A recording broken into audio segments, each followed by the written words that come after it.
Céline n'aurait jamais imaginé que son monde s'effondrerait ainsi, en un instant, tout comme un château de sable balayé par les vagues. Tout semblait aller pour le mieux, du moins en apparence. Son mariage avec Julien, son mari, avait tout du rêve, un homme charmant, un foyer chaleureux, une vie confortable. Mais ce jour-là, tout changea. Ce fut un simple message sur son téléphone, une alerte qu'elle avait ignorée, pensant qu'il ne s'agissait que d'une notification banale. Mais l'intuition de Céline l'avait poussée à ouvrir ce message, et c'est là qu'elle découvrit l'impensable. Une photo de Julien et de sa maîtresse, prise sur le vif, capturant des instants qu'elle n'avait jamais pu imaginer. Un instant, le sol se déroba sous ses pieds. Elle se sentit soudainement prise dans un tourbillon de douleur et de trahison, une souffrance qui lui coupa le souffle. Son cœur battait à tout rompre, un vertige intense l'envahit, et elle s'évanouit. Elle se réveilla dans un endroit froid, les larmes aux yeux, dans le silence le plus absolu. L'air semblait lourd autour d'elle, étouffant. Lorsqu'elle ouvrit les yeux, elle comprit qu'elle n'était plus chez elle. Son corps était allongé sur un canapé, et une odeur de parfum étrange flottait dans l'air. À côté d'elle, une silhouette se tenait là, immobile. « Alors, tu t'es enfin réveillée » dit la voix de Julien, d'un ton aussi froid qu'un vent d'hiver. Ces mots frappèrent Céline comme un coup de poignard. Il ne semblait pas inquiet. Il ne semblait même pas avoir une once de culpabilité dans son regard. Julien la fixait comme s'il parlait à une inconnue, une étrangère qu'il n'avait jamais vue auparavant. Céline ne parvenait pas à trouver ses mots. La douleur était trop intense pour qu'elle puisse les exprimer. Comment pouvait-il être si distant, si indifférent face à tout ce qu'ils avaient partagé ? « Je suis désolée, mais il est temps que tu comprennes, » poursuivit Julien, comme s'il expliquait une situation banale. « Je suis tombé amoureux de quelqu'un d'autre. Elle m'apporte ce que tu n'as jamais su me donner. » Le sol semblait se dérober sous ses pieds. Céline voulut crier, mais sa gorge était nouée. Elle avait mal, profondément. Chaque mot de Julien était un coup supplémentaire qui la frappait en plein cœur. Il venait de lui annoncer la fin de leur histoire, de leur vie commune. Mais ce n'était pas tout. Il avait été avec sa maîtresse pendant des mois, cachant tout, avec une habileté qui la faisait douter de tout ce qu'elle avait cru savoir sur lui. Au moment où elle commença à se redresser, cherchant à comprendre ce qui se passait, une autre voix se fit entendre. Une voix qu'elle reconnaissait bien trop bien. « Tu ferais bien de te lever et partir, ma fille » lança sa belle-mère, se tenant dans l'embrasure de la porte. « Tu n'as plus rien à faire ici. Et surtout, ne fais pas de scandale. » Céline cligna des yeux, incrédule. Elle la regarda, sa belle-mère, qui n'avait jamais été tendre avec elle, mais là, c'était pire. C'était de la cruauté pure. La femme qu'elle avait toujours considérée comme une mère, un soutien, venait de lui tourner le dos de la manière la plus abominable. Elle se sentait abandonnée, trahie par deux personnes en qui elle avait placé toute sa confiance. « Je suis fatiguée de toi » continua sa belle-mère, un rictus aux lèvres. « Ton mari a les meilleurs avocats. Rien de ce que tu feras ne changera la situation. » Céline se leva lentement, les jambes tremblantes. Elle sentit son monde s'effondrer sous ses pieds. Mais il y avait une lueur en elle, quelque chose qui se réveillait dans l'obscurité de sa souffrance. Une étincelle de colère qui montait en elle, prête à exploser. Elle tourna les talons et se dirigea vers la porte. Mais avant de partir, elle lança, sans se retourner, « Je vous jure, je vais me venger. De vous deux. Vous regretterez un jour ce que vous m'avez fait. » Les mots quittèrent sa bouche avec une force qu'elle ne se connaissait pas. Elle sentait la douleur qui l'étouffait se transformer en quelque chose de plus puissant. Le pouvoir de la vengeance. C'était la seule chose qui lui restait. La seule chose qui lui permettait de respirer. Elle s'éloigna de la maison, la rage et la douleur se mêlant en elle.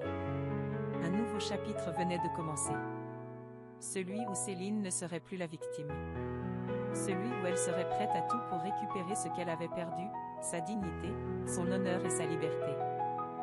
Le matin suivant, la lumière du jour ne parvint pas à réchauffer le cœur glacé de Céline.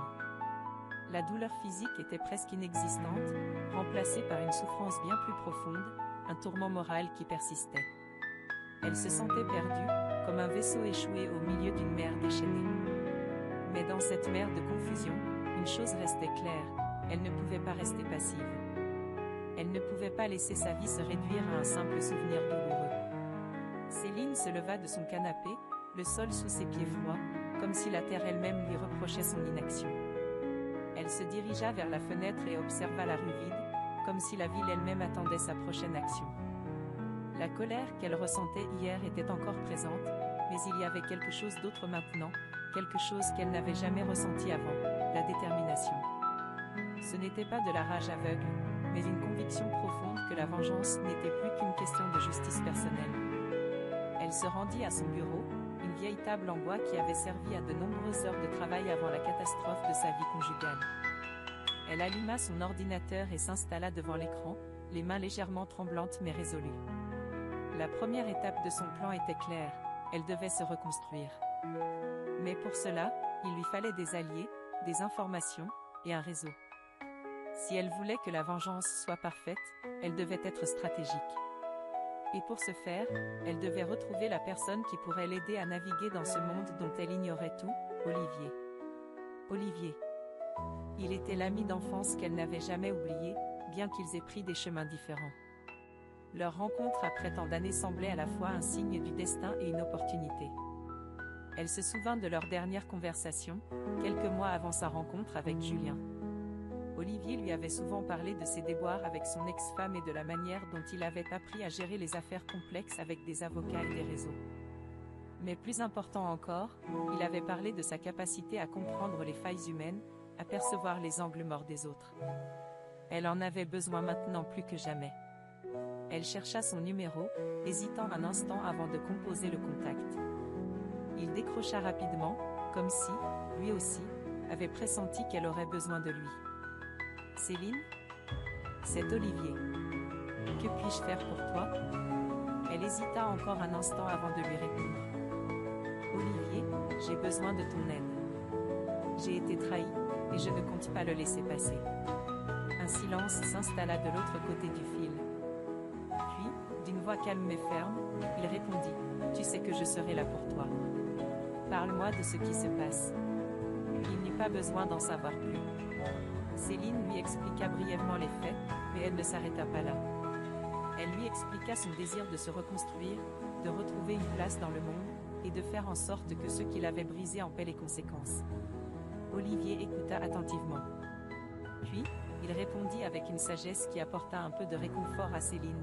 La vengeance, Céline, ce n'est pas juste une question de colère. C'est une question de contrôle. Si tu veux vraiment le faire, il te faudra plus que de la rage. Il te faudra une stratégie. Et tu devras être prête à affronter la vérité sur toi-même en cours de route. Céline prit une profonde inspiration. Elle savait que ces mots étaient lourds de sens. Olivier avait raison. Pour réussir, elle devait faire preuve de maîtrise de soi, mais aussi d'intelligence. Elle devait jouer un jeu qu'elle ne maîtrisait pas encore. Ce premier pas vers la reconstruction de sa vie marqua un tournant. Elle commença à fouiller dans les papiers de Julien, à analyser les détails qui lui semblaient insignifiants au début de leur relation mais qui, rétrospectivement, avaient commencé à révéler des indices sur son caractère et ses activités. Elle se rendit vite compte que Julien n'était pas l'homme qu'elle croyait. Derrière son masque de charme se cachait un manipulateur, et son monde était empli de mensonges et de faux-semblants. Elle se rendit aussi compte qu'Olivier avait raison sur un point. Pour venger ce qu'elle avait perdu, elle devait d'abord se reconstruire, devenir une version d'elle-même qu'elle n'avait jamais imaginée. Elle ne pouvait pas dépendre uniquement de la vengeance pour la guérir. C'était un processus long, un chemin tortueux où elle devrait se redécouvrir et reprendre le contrôle de sa vie. Les jours passèrent, et Céline commença à reconstruire sa vie. Elle prit des cours en ligne sur des sujets qui l'intéressaient et se plongea dans des projets personnels qu'elle avait toujours repoussés. Mais chaque pas qu'elle faisait vers la guérison était accompagné d'une pensée, elle ne pouvait pas simplement tourner la page. Elle devait faire en sorte que la personne qui lui avait volé sa vie en paye le prix. Un soir, alors qu'elle se trouvait chez elle, Olivier vint la voir. Il avait toujours été là, dans l'ombre, à l'aider, à la guider sans jamais chercher à la diriger. Il lui apporta des documents sur les affaires de Julien. C'était le début de la mise en œuvre de leur plan. Une première étape, une première victoire, l'information. Nous allons les avoir, dit Olivier avec un sourire en coin. Mais tu dois être prête à affronter tout ce qui va suivre. Céline le regarda, un frisson parcourant son corps. Elle était prête. Elle le serait toujours. Les jours se transformèrent en semaines, et Céline s'adapta à sa nouvelle réalité. Elle n'était plus la femme qu'elle avait été autrefois, celle qui attendait patiemment que la vie lui donne ce qu'elle méritait. Non, maintenant elle devenait plus calculatrice, plus astucieuse. Son esprit était aussi tranchant qu'un couteau. Ce qu'elle avait vécu, la trahison de son mari et de sa belle-mère, n'était pas simplement un événement isolé dans sa vie. C'était le catalyseur d'une transformation. Le point de départ d'une nouvelle ère. Elle passa des nuits entières à explorer les archives électroniques de Julien, fouillant dans ses mails, ses messages, ses anciens contrats. Elle découvrit des détails qui semblaient insignifiants au début, mais qui au fil du temps, prenaient tout leur sens. Julien avait une entreprise, une start-up prometteuse qu'il avait lancée juste avant qu'ils ne se rencontrent. Mais ce qu'il n'avait jamais mentionné, c'était la façon dont il l'avait financée, par des emprunts douteux, des investisseurs peu scrupuleux. Une image qui ne correspondait pas à l'image lisse qu'il s'était efforcé de maintenir. La première étape dans sa quête de vengeance était claire, dévoiler au grand jour les failles de son entreprise. Ces faux-semblants n'avaient pas leur place dans un monde où la vérité régnait. Céline ne voulait pas simplement le détruire, elle voulait le faire souffrir de la manière la plus subtile et la plus éclatante qui soit. Si elle pouvait attaquer son image, si elle pouvait miner sa crédibilité et la confiance qu'il avait construite autour de lui, cela serait une victoire en soi. Elle se tourna donc vers Olivier, qui l'aidait à assembler les pièces du puzzle. Ce n'était pas un simple jeu de vengeance, mais un travail d'artisan. La manipulation, l'art de faire en sorte que les autres croient ce que vous voulez qu'ils croient, était désormais une arme qu'elle maîtrisait parfaitement. Un jour, Olivier lui apporta un document crucial. C'était un contrat que Julien avait signé avec un consortium international. À première vue, cela semblait être une opportunité pour Julien. Mais une lecture plus attentive révéla un détail gênant. Ce contrat était en réalité une couverture pour un plan bien plus sombre. Julien avait accepté de falsifier des rapports financiers pour faire en sorte que son entreprise apparaisse plus solide qu'elle ne l'était réellement. Céline sourit, un sourire froid, presque inhumain. Cela allait être le premier domino dans la série d'événements qui allait bouleverser la vie de Julien. Mais pour que tout fonctionne, elle devait être stratégique. Elle ne pouvait pas se contenter de rendre les informations publiques. Elle devait s'assurer qu'elles arrivent aux bonnes personnes, de la manière la plus incriminante possible. Elle attendit patiemment le bon moment, sachant qu'une tempête se préparait. Chaque mouvement, chaque détail comptait.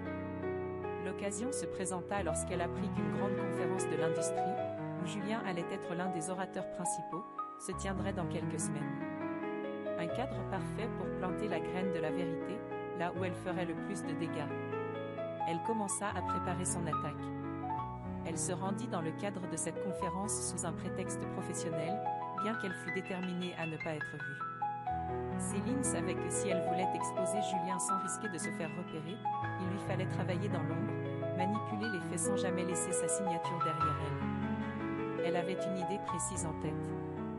La conférence se tenait dans un grand hôtel, et Julien, en tant qu'invité d'honneur, avait réservé une suite privée. Céline savait qu'il aurait un moment de répit avant de prendre la scène.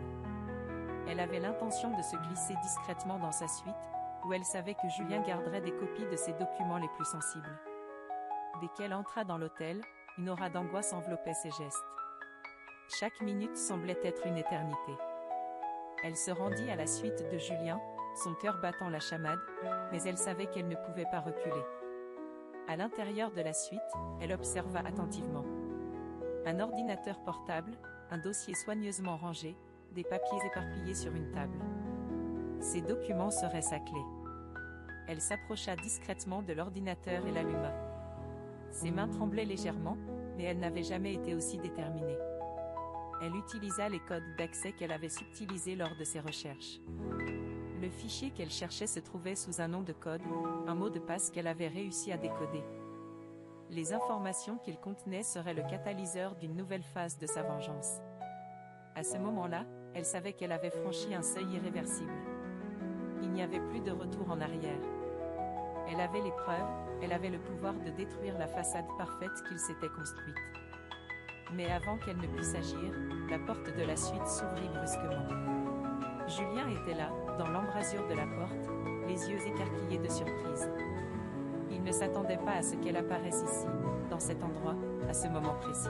« Que fais-tu ici, Céline ?» demanda-t-il, sa voix tremblant légèrement, mais il tenta de garder un masque d'indifférence. Céline se retourna lentement, un sourire glacé sur les lèvres. « Je pense que tu sais exactement pourquoi je suis ici. » L'atmosphère entre eux se tendit instantanément. Elle tenait maintenant les cartes, et il ne le savait pas encore, mais il venait de perdre tout contrôle. Céline se tenait là, calme et implacable, prête à jouer la partie qui allait changer à jamais leur relation. La confrontation dans la suite de l'hôtel fut le premier véritable affrontement entre Céline et Julien, et ce n'était pas un hasard. Chaque geste, chaque mot prononcé, semblait calculé à l'avance. Céline n'était plus la femme brisée du début de l'histoire, elle était devenue une stratège, un serpent dans l'ombre, prête à frapper au moment le plus inattendu. Pourtant, une partie d'elle ressentait un étrange frisson en face de Julien. C'était la première fois qu'elle se retrouvait dans une telle position de pouvoir. « Tu es loin d'être celle que j'ai connue, Céline, » dit-il, en feignant un calme qu'il ne possédait plus. Ses mains étaient serrées en poing, et son regard, autrefois plein d'admiration pour elle, était désormais empli d'une colère qu'il ne pouvait dissimuler. Céline, les bras croisés, le regarda sans émotion. « Non, Julien. Je suis exactement celle que tu m'as poussée à devenir. Et c'est pour ça que tu vas perdre. » Un silence lourd s'installa dans la pièce. Julien était déstabilisé, son masque de perfection craquait sous la pression. Mais il tenta encore de reprendre le contrôle de la situation, comme il l'avait toujours fait avec tout le monde. « Tu penses que tu peux m'intimider ? Que tu peux tout détruire comme ça, avec quelques documents ? Tu es naïve. Tu n'as aucune idée de qui tu affrontes. » Céline ne réagit pas tout de suite. Elle se leva lentement, traversant la pièce pour se tenir juste devant lui, son regard perçant dans le sien. « Tu veux savoir qui je suis vraiment ? Je suis celle qui t'a laissé croire que tu étais plus fort que tout. Mais maintenant, je suis celle qui va tout faire éclater. Je sais ce que tu as fait, et les preuves, Julien, elles sont déjà là. » Elle laissa ses mots flotter dans l'air, comme une promesse inexorable. Julien, tout à coup, sembla perdre son assurance. Il déglutit, mais réussit à garder une certaine contenance. « Tu crois que tout le monde te croit, Céline ? Tu n'as pas assez de pouvoir pour me détruire. » Un sourire glacé se dessina sur les lèvres de Céline. « Tu sous-estimes tout ce que j'ai appris ces dernières semaines. Ce n'est pas moi que tu dois craindre, Julien. C'est ce que tu as construit, toute cette façade. Les gens aiment les belles histoires, mais dès qu'elles commencent à se fissurer, ils fuient. » Les mots de Céline étaient comme des couteaux, précis, acérés, mais aussi pleins de vérité. Julien savait que les fondations de son entreprise étaient fragiles. Il avait toujours vécu dans le mensonge, dans le flou, pensant que personne ne découvrirait jamais ses failles. Mais Céline en savait désormais bien plus qu'il ne l'imaginait.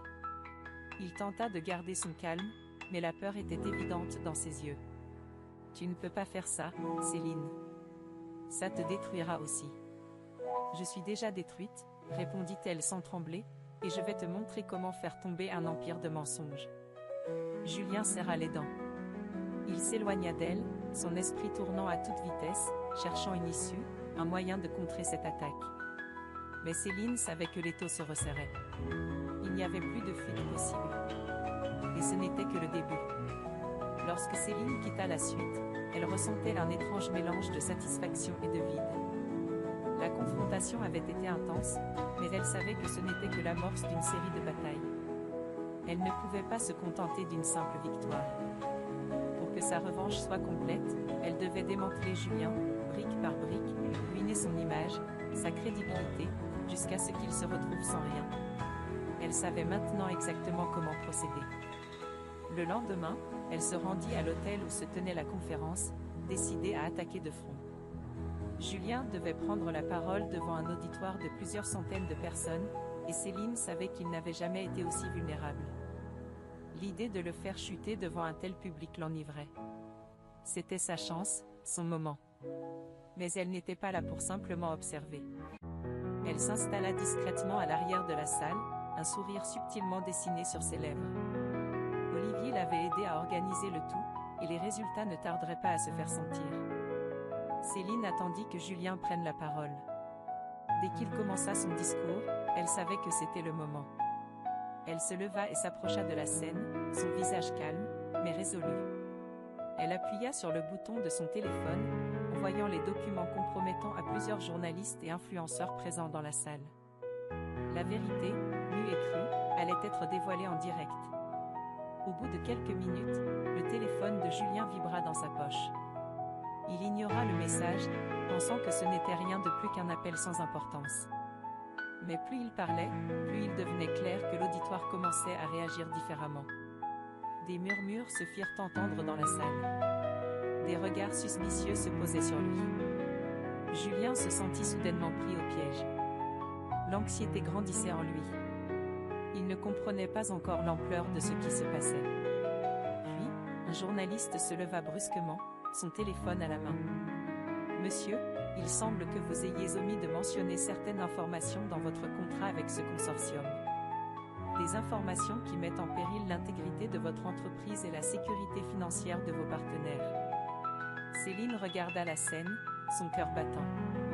L'instant qu'elle attendait depuis si longtemps était enfin arrivé.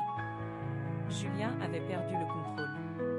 Il ne pouvait plus rien faire. Les journalistes se précipitèrent pour obtenir plus de détails, et les images de Julien, désemparé, envahissant la scène, allaient se propager comme une traînée de poudre. Céline n'avait pas seulement dévoilé des secrets. Elle venait de détruire ce qu'il avait mis des années à construire. Lorsque l'événement se termina, Céline se rendit dans les coulisses, le regard calme, son objectif désormais clair. Elle avait réussi à détruire Julien sur le plan professionnel, mais ce n'était que la première partie de sa vengeance.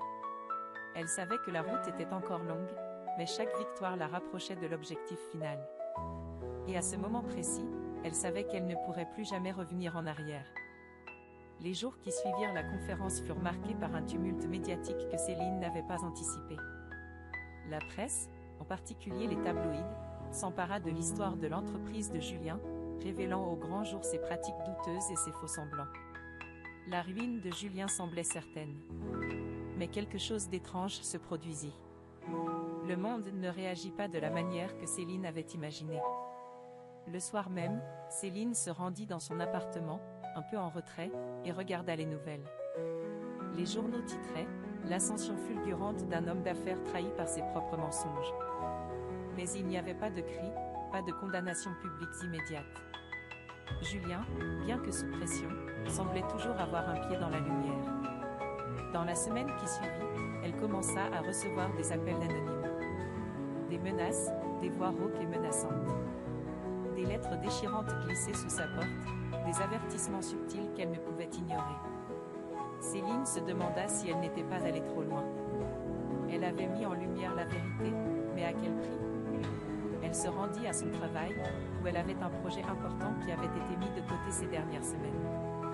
Mais le poids des événements la suivait partout. Dans ses discussions avec Olivier, qui semblait de plus en plus distant, elle commença à ressentir un malaise. Elle savait que la vengeance qu'elle poursuivait était tout sauf simple, que ses actions avaient des conséquences bien plus larges qu'elle ne l'avait prévu. Un après-midi, alors qu'elle était dans un café pour une réunion avec des partenaires commerciaux, elle croisa une vieille connaissance, Amélie, une amie d'enfance qu'elle n'avait pas vue depuis des années. Amélie la salua chaleureusement, mais Céline ne put s'empêcher de remarquer une certaine distance dans son regard. Elles avaient été proches autrefois, mais la vie avait pris des chemins différents. Amélie avait quitté la ville il y a longtemps, et Céline n'avait plus eu de nouvelles d'elle depuis. Pourtant, leur rencontre ce jour-là semblait, au fond, être une rencontre prévue par le destin. « Tu sembles différente, Céline. Plus forte, mais aussi plus distante. »« Que se passe-t-il » demanda Amélie, sa voix douce mais chargée de curiosité. Céline ne savait pas trop comment répondre. Amélie n'était-elle pas censée ignorer tout ce qui se passait dans sa vie ? Mais quelque chose dans l'attitude de son amie la fit hésiter. Elle avait l'impression qu'Amélie savait déjà. Que le monde, d'une manière ou d'une autre, savait ce qu'elle faisait, même si elle n'avait rien dit à personne. Elle répondit, son regard fuyant, il se passe beaucoup de choses. Mais ça ne me concerne plus. Tu sais, je crois que j'ai enfin trouvé ma voie. Amélie observa Céline un instant, comme si elle tentait de percer un mystère qu'elle ne comprenait pas encore. Puis elle dit simplement, tu es sûre que c'est ce que tu veux? Que tu vas là où tu veux vraiment aller? Parfois, se venger, ça nous détruit autant que ceux qui nous ont fait du tort. Céline sentit un frisson la parcourir, une sensation qu'elle n'avait pas ressentie depuis longtemps, le doute. Mais elle le repoussa aussitôt. Non, elle ne se laisserait pas influencer. Elle était trop avancée pour reculer. Ce qu'Amélie disait n'était qu'une illusion. Une faiblesse qui n'avait pas sa place dans son monde actuel. Quelques jours plus tard, Céline se retrouva de nouveau face à Julien. Il était venu la trouver dans son bureau. Il avait l'air fatigué, désespéré, presque brisé. La vue de son visage marqué par l'épuisement fit quelque chose d'étrange en Céline. Elle avait l'impression de voir l'homme qu'il avait été avant. Celui qu'elle avait aimé, celui qu'elle avait épousé. Mais ce sentiment de pitié fut aussi vite balayé qu'il était apparu. Elle se redressa, sa posture inébranlable. « Alors, tu es venu supplier? T'attends à ce que je te pardonne ?» Céline lança les mots comme des flèches. Julien, sans répondre immédiatement, prit une profonde inspiration et s'assit en face d'elle. « Je sais que ce que j'ai fait est impardonnable. Je suis désolé pour tout, pour la façon dont je t'ai trahi. Mais tu sais, ce que tu es en train de faire, ça ne te rendra pas heureuse. La vengeance ne te guérira pas. » Céline le regarda froidement, son regard se durcissant. « Tu es pathétique. Tu es venu ici pour me dire ça? Tu penses que des mots peuvent réparer tout ce que tu m'as fait? Tout ce que toi et ta mère m'avez fait? » Julien baissa la tête. « Je n'ai jamais voulu te faire de mal, Céline. Mais je vois bien que tu m'as déjà perdu. Tu n'as pas encore compris, Julien. Ce n'est pas de toi que je veux me débarrasser. C'est de tout ce que tu incarnes, de ta mascarade, de ton arrogance. Je vais te faire tomber, et il n'y a rien que tu puisses faire pour m'arrêter. » Le silence s'installa entre eux. Julien, une dernière fois, tenta une approche, mais Céline se leva brusquement. « Si tu n'as rien d'autre à dire, tu peux partir. C'est déjà trop tard pour toi. » Julien se leva, abasourdi. Il savait qu'il n'y avait plus de place pour la réconciliation. Le regard de Céline était comme un mur de glace. Il s'éteignait peu à peu sous la pression de ses propres erreurs. À cet instant, Céline comprit quelque chose qu'elle n'avait pas prévu, la vengeance, bien qu'elle la conduisît avec une précision implacable, était en train de la changer de manière subtile mais définitive. Ses relations, ses principes, ses valeurs étaient en train de se déliter, un morceau à la fois. La vengeance ne la reconstruirait pas, mais elle savait qu'il n'y avait plus de retour en arrière possible. Le soleil commençait à se coucher sur la ville, baignant les immeubles d'une lumière dorée. Céline se tenait devant la fenêtre de son appartement, les bras croisés, le regard fixé sur l'horizon. Le vent soufflait doucement à travers les rideaux, mais dans son esprit, tout était en ébullition. Les derniers mois avaient été une spirale infernale, une guerre silencieuse où chaque action semblait l'entraîner plus loin dans l'obscurité, sans possibilité de retour.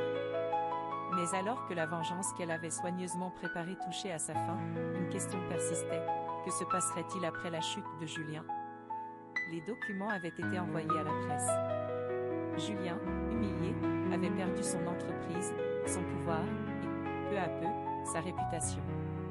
Sa chute avait été spectaculaire. Mais alors qu'elle observait la ville, Céline ressentait un vide qu'elle n'avait pas anticipé. La sensation de victoire, si elle existait encore, semblait floue, presque dénuée de substance.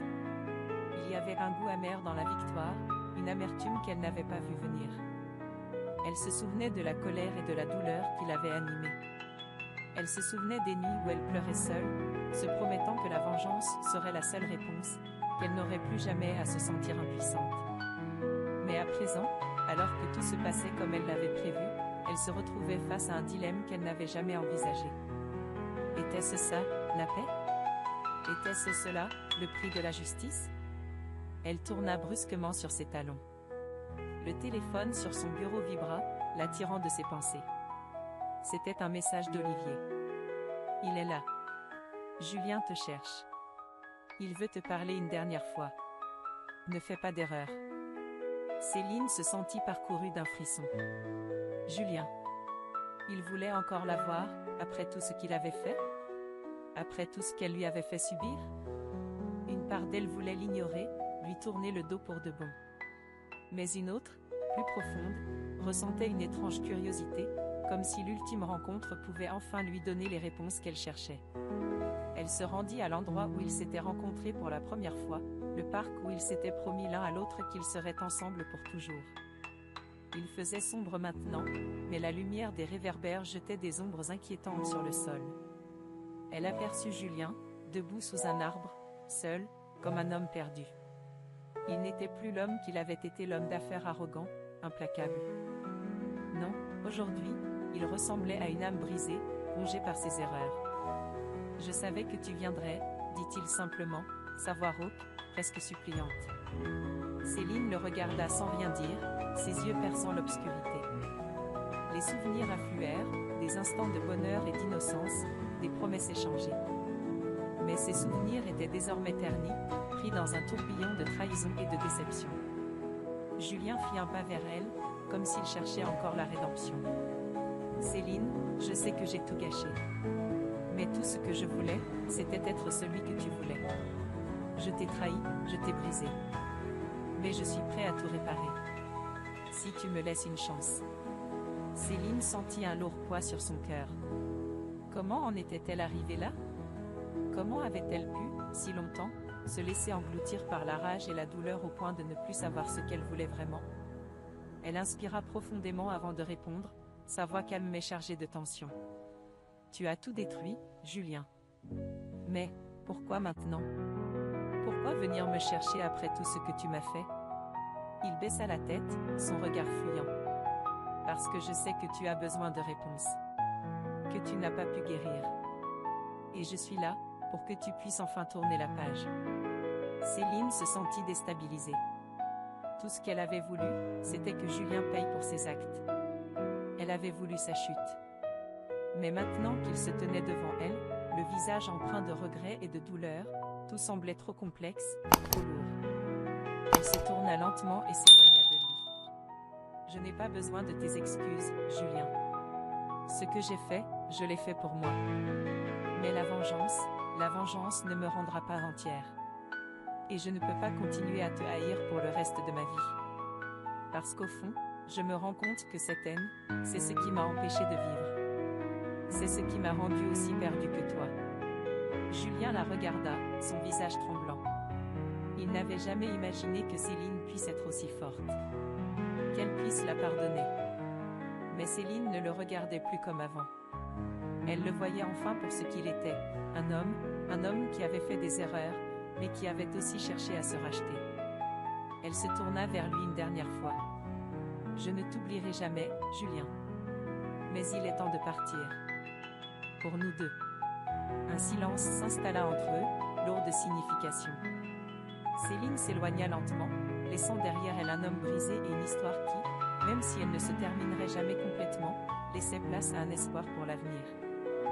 Peut-être que le pardon, tout comme la vengeance, n'était pas un acte immédiat, mais un processus long et douloureux. Mais elle savait, au fond d'elle-même, qu'elle avait fait le bon choix. La dernière image qu'elle avait de Julien était celle d'un homme qui, bien qu'il ait tout perdu, se tenait droit, prêt à avancer dans l'inconnu. Elle se sentait libérée, d'un poids qu'elle ne savait même pas qu'elle portait. La vengeance était derrière elle. Désormais, elle pouvait se reconstruire, sans les chaînes du passé, vers un avenir qu'elle n'avait pas encore défini.